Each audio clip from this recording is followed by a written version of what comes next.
Just because someone says they're committed to you doesn't mean they've left the streets, as we say, right? And you know what I'm talking about, where they tell you, it's all about you. They just want you. They only want to just be with you and all the things. But it always feels just a little off. Something always feels like it's not right, right? And you're left wondering, if they really want to be here, then why does it always feel like they're 1 foot in, 1 foot out? See, it's not always loud. Some of the biggest red flags are subtle. And if you don't know what to look for, you'll spend months or even years waiting on someone who's emotionally still outside. So in this video, I'm gonna give you the 3 biggest signs that lets you know they're still mentally and emotionally in the field, even if they swear they're not. Even if they swear they're committed to you and all the things. Let's talk about it. One of my clients, she came to me confused. Her boyfriend said all the right things, right? He told her how committed he was to her, all the stuff, and he wasn't seeing anyone else, right?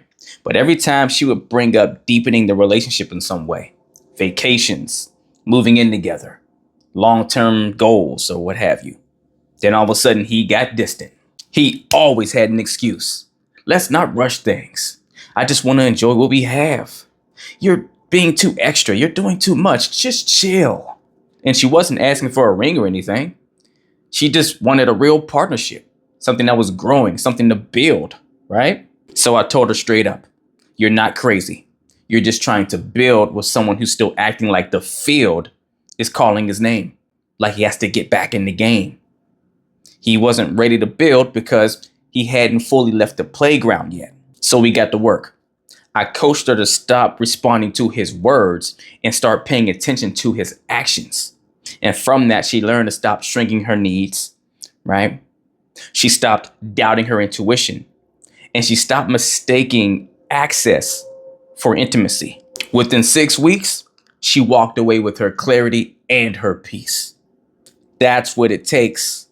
And if I'm not mistaken, she wound up meeting a guy not too long after that, a little ways down the road, that actually showed up ready for what she was ready for. And he showed it to his actions, right? See, when you learn to stop chasing potential, you finally make space for what's real to show up in your life. When you embody that, and you can attract that to you. So let's get into the first sign that lets you know your partner would rather be in the streets than actually be with you, no matter what they're saying. And it's when they treat exclusivity like a favor, not a commitment. If someone acts like being loyal to you is something they gifted you, like they're doing you a favor just by staying faithful, they're not in a committed mindset. Commitment should never feel like a loss of freedom. It should feel like a choice made with pride, right? Someone still romanticizing what might be out there will always hesitate when it's time to build something deep, because they're scared of missing out, not locking in. And in a sense, that's kind of telling you they're not on a subconscious level feeling connected to you enough, like you're the one for them. Heck, that's even if they know what the one for them looks like. Some people are still out there looking for something else because they never discovered or decided or got clear about what is right for them, who is right for them, what they actually even want. So they sit in this space of always trying to feel like they're 1 foot in and 1 foot out because they have a little bit of FOMO, but they don't know what they're actually searching for. And you'll wind up on a carousel for a long time with someone like that. Second sign, they only show up fully when they feel like they might lose you.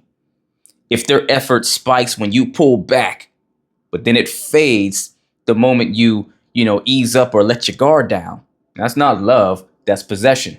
People who are still attached to the game get off on the chase, not the connection. Never forget that. They don't want real partnership. No, they want the reassurance and validation of knowing they still have access to you, even if they're not invested in you. Consistency should never be a reaction to your distance. It should be a reflection of their character. Third, they say they want a future with you, but never planned one. And like I know, talk is cheap. If every future conversation feels vague or dodged, if they say someday ... but never actually make a plan, a step, or a timeline, then they're not building with you. No, they're stalling. Someone who's truly out of the field and ready to build will make their intentions measurable. They'll take initiative. They'll invite you into their vision, and they'll move along with you, not just near you or beside you. Because when someone is serious, they don't just hope for a future. No, they build one with clarity and care. Now, maybe you're hearing all this and thinking, but they say they love me. Shouldn't that be enough? Maybe they just need more time.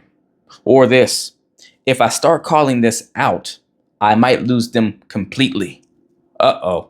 And I hear you completely. But here's the truth, because I'm only ever going to give you the truth. You cannot build something with someone who's still chasing comfort, attention, or validation in the background. You can't heal the connection by ignoring the contradictions. Doesn't work that way. And you definitely can't grow into the version of yourself that thrives while clinging to someone who's scared to grow with you or doesn't even want to grow with you. Real love doesn't require shrinking.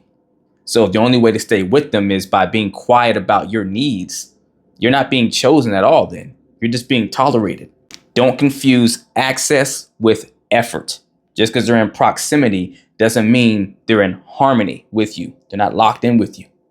You can't let someone's words blind you to their patterns, right? If they're acting like the streets are still calling them, then you have two options. You can either wait around for them to grow up, right? And waste your time in the process and delay the results that you deserve and the life and the goals you want to achieve. Or you can grow past them. And you already know which choice is the right one for you. But if you need help building the tools, the skills, and the courage to make that decision that you know you need to make, then email or DM me the word coaching and we will get to work. Only if you're truly ready to put the work in and actual one-on-one sessions, right? But if you don't have the time, space, and maybe even the resources, I get it. Then at least email or DM me the word transformation, and I'll send you the link to two of my courses that can really help. My Toxic Healthy Transformation course that help you do that inner work you need to build that courage, right?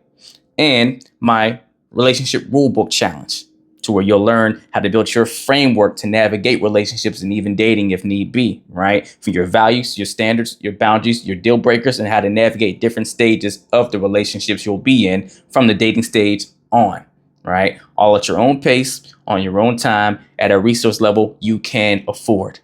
But if nothing else, do something to get in the race. Let's get it.